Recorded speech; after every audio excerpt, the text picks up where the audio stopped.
नमस्कार। आज के हम अपने लक्ष्य ज्योति संस्थान की क्लास का आरंभ करते हैं और हम आपको एक बात बताना चाहते हैं। आज हम आपको इस कुंडली के साथ साथ नवग्रह के साथ थोड़ी सी रेमेडीज की सीढ़ी भी बताना चाहते हैं।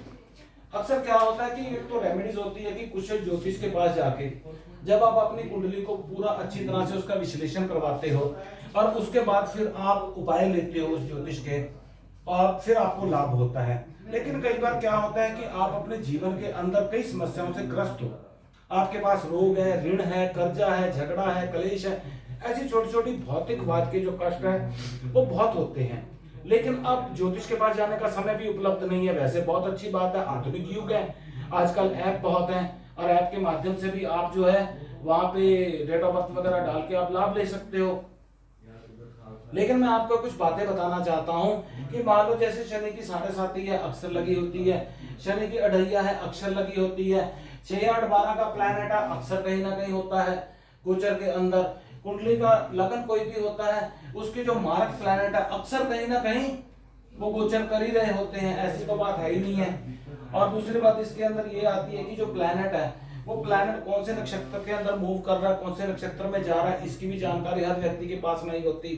तो बहुत सरल से उपाय जो मैं आज आपको बता रहा हूँ, ये सरल विद्युत उपाय मैं करना चाहता हूँ और ये सभी के लिए लाभदायक उपाय हैं।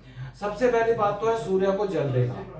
अगर आप सूर्य को जल देते हो और सूर्य से संबंधित किसी भी मंत्र का जाप करते हो, जैसे ओम सा सूर्याय नमः, ओम गृणी सूर्याय नमः, ओम भास्कराय नमः, ऐसे सूर्य को जल देने से आपकी आत्मा जो है वो बहुत बुलंद हो जाती है और सूर्य का तेज जो है वो आपके शरीर में प्रवेश करता है। एक तो सबसे पहली बात सूर्य का आपने जल देना है। दूसरी बात इसके अंदर आती है, आपके घर के अंदर जो भी बुजुर्ग हैं, आपके माता पिता हैं या आपके बुजुर्ग जो भी हैं, उनके चरण स्पर्श करना सबसे पहली बात। क्योंकि कहा जाता है कि आशीर्वाद के अंदर बहुत बल है, आशीर्वाद के अंदर बहुत बल है। तो इसलिए अपने घर के बुजुर्गों को आपने प्रणाम करना है। और जो बच्चे हैं, चाहे वो युवा बच्चे हैं, अपने माता पिता के चरण स्पर्श करें और उनसे आशीर्वाद प्राप्त करें। और वो आग्रह भी कर सकते हैं अपने माता पिता से कि मुझे इस क्षेत्र में कामयाब होने का आशीर्वाद प्रदान कीजिए। उसमें ऐसी बात नहीं होती कि आशीर्वाद, कई बार जैसे हम तपस्या करते हैं, सुना ऋषि मुनि तपस्या करते थे तो वो ये वरदान मांगते थे कि प्रभु हमें ये वरदान दीजिए, तो वो मांगते थे वरदान। इसी प्रकार से अपने माता पिता के चरण स्पर्श करके, अपने बड़ों का, अपने गुरु का चरण स्पर्श करने के बाद उनसे आप आग्रह कर सकते हो कि हमें इस क्षेत्र में सफल होने का आशीर्वाद प्रदान करें या हमें दीर्घायु होने का आशीर्वाद प्रदान करें, सदा स्वस्थ रहने का करें, धनवान संपत्तिवान होने का आशीर्वाद प्रदान करें, सदा निरोग रहें ऐसी आशीर्वाद करें। तो इन चीजों का भी ध्यान रखना है। दूसरी बात आती है कि आपके घर के आसपास मंदिर बहुत होते हैं। और वैसे हमने देखा है चंडीगढ़ में तो बहुत अच्छी बात है कि थोड़ी थोड़ी दूरी पे मंदिर होते हैं। तो अगर आप सुबह और शाम मंदिर की आरती में शामिल होते हो तो अति उत्तम, 9 के 9 ग्रह आपके अपने आप आपको आपके अनुसार ही फल प्रदान करने लग जाते हैं। अब आप कहोगे कि इसके अंदर आरती में शामिल होने का अर्थ क्या होता है। जैसे हम किसी भी देवी देवता की साधना, तपस्या, होम हम यज्ञ, जो भी हम यज्ञ करते हैं या जागरण करते हैं या कुछ भी करते हैं, जस करते हैं, तो लास्ट में हम आरती करते हैं। आरती का अर्थ होता है कि कोई भूल चूक हो हमसे तो हम क्षमा प्रार्थी हैं।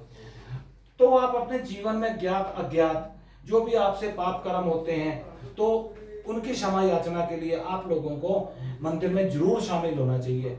और एक बात होता है, पत्र पुष्पम समर्पयामि, अगर आपके पास कुछ भी नहीं है, फल ले जाइए, नहीं है तो रास्ते चलते किसी भी पेड़ का पत्ता तोड़ लीजिए, हाथ में ले जाइए, भगवान को वो स्वीकार है, लेकिन खाली हाथ बच जाइए, ठीक है।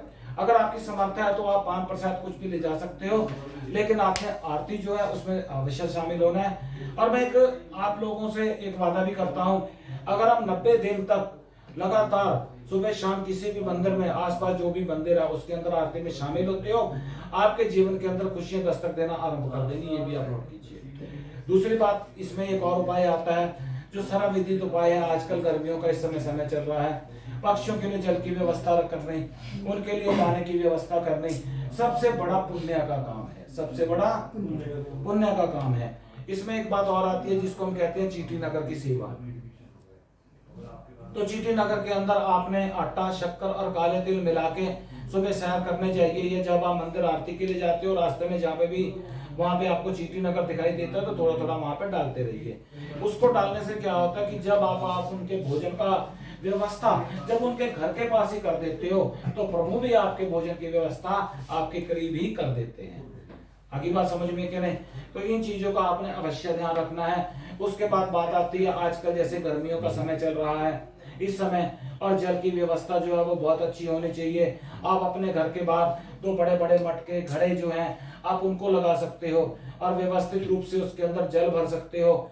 जो भी व्यक्ति उस जल को ग्रहण करेगा अंतरात्मा से आपको वो दुआ दे के ही जाएगा। उसमें ऐसा नहीं है कि नहीं। पहले के समय में जो बड़े बड़े राजे महाराजे थे वो जल व्यवस्था करते थे, कुएं खुदवाते थे, नल लगवाते थे। तो आज आधुनिक युग में आप इतना कार्य तो आपसे हो ही सकता है और आप ये कर भी सकते हो। अब बात हम करते हैं आपसे, हमने आपको ये उपाय बताए। अब इसके बाद एक बहुत सरल सा उपाय आता है।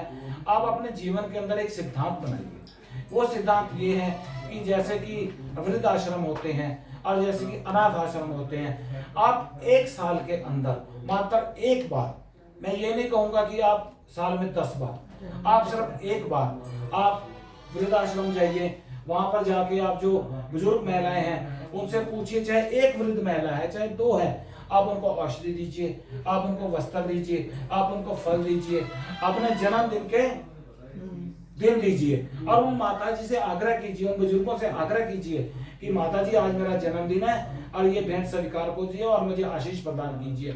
एक अनजान व्यक्ति इस धरा के ऊपर जब आपको आशीर्वाद देगा वो अवश्य फलीभूत होगा। क्यों? क्योंकि आप निस्वार्थ भावना से गए उनके पास, आप उनको जानते नहीं है। दूसरी बात, अनाथालय की बात करता हूँ। जब आप अनाथालय में साल में 1 बार, चाहे आपकी मैरिज एनिवर्सरी है, चाहे आपका जन्मदिन आपके बच्चे का है या आपका है, तो उस दिन आप अवश्य जाइए अनाथालय में, खिलौने और फल लेके जाइए। और वहां पे वो जो बच्चे हैं भगवान के बच्चे हैं इस धरा के ऊपर, हम भी प्रभु के बच्चे हैं। तो मैं ये कहना चाहता हूँ कि अगर हम बच्चों के चेहरे पे खुशी लाएंगे तो प्रभु हमारे चेहरे पे खुशी अपने आप लाएंगे। तो ग्रह को समझते हुए एक मैंने सरल ढंग से आज आपको रेमेडीज बताई है जो सभी के लिए लाभदायक है। इस रेमेडीज को किसी से पूछने की सोचने की जरूरत नहीं है। तो इसको